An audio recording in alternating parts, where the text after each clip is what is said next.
Salut, ici Maps! Les rendez-vous du premier roman ont finalement dévoilé leur sélection hors Canada. Donc, on va regarder ensemble les résumés de ces livres. Je ferai pas de reveal comme j'ai fait pour les Québécois parce que je sais que je n'en connais aucun. J'ai quand même fait des belles découvertes dans cette liste-là les dernières années. Je pense au Bal des Folles, je pense à Rosa Dolorosa ou au livre 77. L'année dernière, c'était une année moins bonne. Disons que j'ai DNF la majorité des livres dans cette section-là. Donc, je souhaite que cette année, ce soit une meilleure sélection. Donc, le premier roman, c'est En salle de Claire Baglin.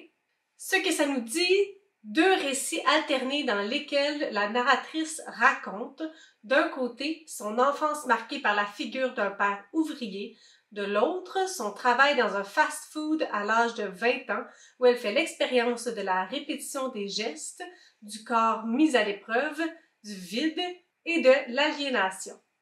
En salle me semble intéressant pour le moment. Le deuxième livre, c'est Le Mage du Kremlin. Livre écrit par Giuliano da Empoli.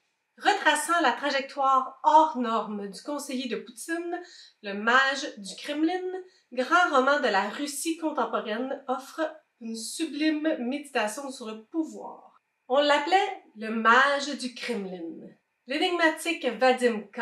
fut metteur en scène puis producteur d'émissions de télé-réalité avant de devenir l'éminence grise de Poutine, dit le tsar. Ayant démissionné de son poste de conseiller politique, les légendes sur son compte se multiplient sans que nul ne puisse démêler le vrai du faux. Jusqu'à ce qu'une nuit, il confie son histoire au narrateur de ce livre. Cette histoire nous plonge au cœur du pouvoir russe, où courtisans et oligarques se livrent une guerre de tous les instants, et où Vadim, devenu le principal spin doctor du régime, transforme un pays entier en un théâtre politique d'avant-garde, au sein duquel il n'est d'autre réalité que l'accomplissement des souhaits du tsar. Mais Vadim n'est pas un ambitieux comme les autres.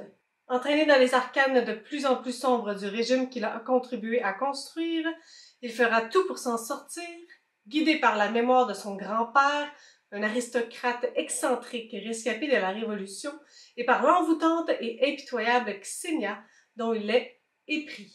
Livre historique, ma foi, ça peut être intéressant, ça semble être intéressant comme ça. Le troisième ouvrage, c'est 2 secondes d'air qui brûle de Diati Diallo. Entre Paname et sa banlieue, un quartier, un parking, une friche, des toits, une dalle. Des coffres de voitures, chaises de camping, selles de motocross et rebords de fenêtres pour se poser et observer le monde en train de se faire et de se défaire. Une pyramide comme point de repère au beau milieu de tout ça. Astor, Shérif, Issa, Demba, Nil et les autres se connaissent depuis toujours et partagent tout, petites aventures comme grand barbecue en passant par le harcèlement policier qu'ils subissent quotidiennement.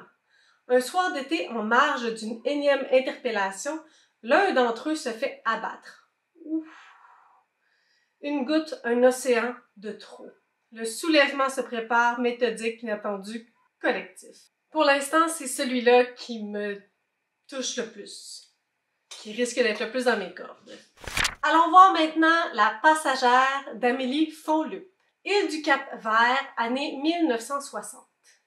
Fuyant la pauvreté et l'oppression coloniale qui règne dans cet archipel de sable battu par les vents, Mamé s'exile en France avec sa fille Reine.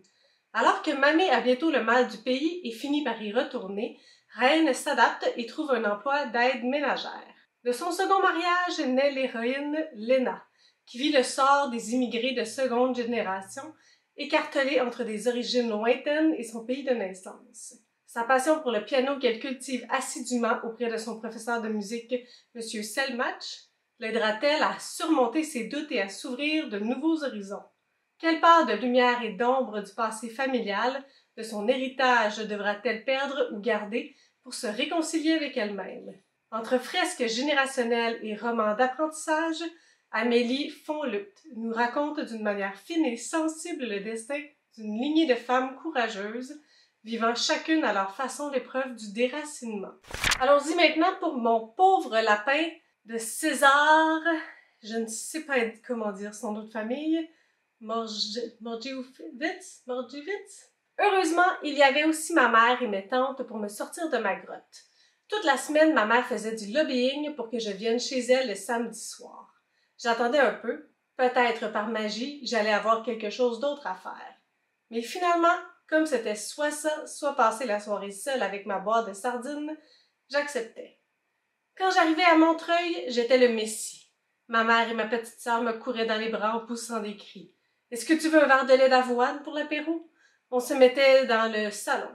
Elles s'asseyaient toutes les deux sur le canapé en face de moi et elles me regardaient avec un sourire béat, sans rien dire. « Allez, raconte-nous des trucs » s'écriait ma mère.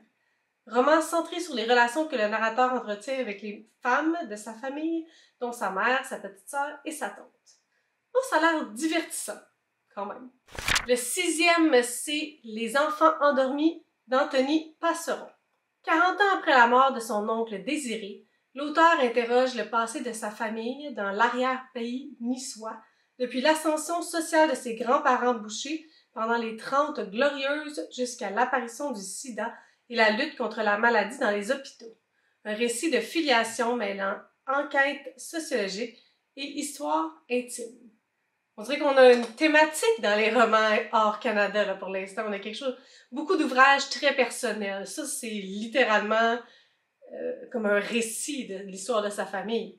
Pourquoi pas la vie de Colline Pierret et cette couverture, ma foi, elle est colorée. Durant l'hiver 1963 à Londres, Sylvia Plath, jeune poétesse virtuose, vit seule avec ses 2 enfants. Séparée de son mari, Ted Hughes, un poète de renom, dont la carrière a toujours primé sur la sienne, tiraillée entre son rôle de mère et son désir de liberté, elle ne cesse de tomber malade. Un matin, rongée par la solitude et le désespoir, elle met sa tête dans le four et meurt, intoxiquée par le gaz. Elle avait 30 ans. Wow! OK! C'est choquant! Cette sélection est vraiment choquante. Je pense que je le mettrais en 2e. Mais il est dans ceux qui me plaisent le plus, définitivement, pour les thématiques. Oh! D'accord. Et le dernier? Au moins nous aurons vu la nuit d'Alexandre Valassidi. Ou Valassidis? Toute cette époque, c'était des jours comme aujourd'hui. Des jours du ventre mou de l'été, où le ciel s'affaisse, en se couvrant de longues traînées mauves et noires, de grandes fleurs tristes. Où le ciel s'affaisse, en se couvrant de longues traînées mauves et noires. Dans une ville où règne la langueur et l'ennui, où des immeubles sombres barrent l'horizon, un jeune homme, Dylan, disparaît dans des circonstances propres à susciter toutes les interrogations. S'agit-il d'une fuite, d'une fugue, d'un meurtre? Pour combler cette absence, le narrateur retrace ce qu'il sait de Dylan, approfondit son mystère, raconte les heures qu'ils ont passées tous les deux à errer au cœur de la nuit et qui ont peu à peu scellé leur amitié. Ces nuits à ne rien se dire, à observer. Jusqu'au jour où les 2 hommes se surprennent à faire un détour dans leur itinéraire. Celui-là, ça dit livre d'ambiance, de brume, de mystère, entre récit et prose poétique. C'est peut-être celui-là qui risque le moins de me plaire parce que ça a l'air un petit peu aussi de l'aventure, un genre de quête. Donc, je le mettrais peut-être en 8e avant de l'avoir lu, mais on verra. Ça a l'air quand même d'une sélection qui m'interpelle beaucoup. Une sélection avec de l'impact, avec des thématiques touchantes. Donc, j'ai très hâte de commencer à lire ça.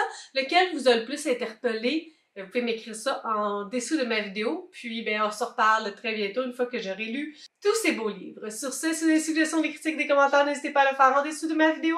Je publie une vidéo le samedi. Si vous avez aimé cette vidéo, n'hésitez pas à mettre un petit pouce et à vous inscrire à ma chaîne. Sur ce, je vous souhaite de bonnes lectures.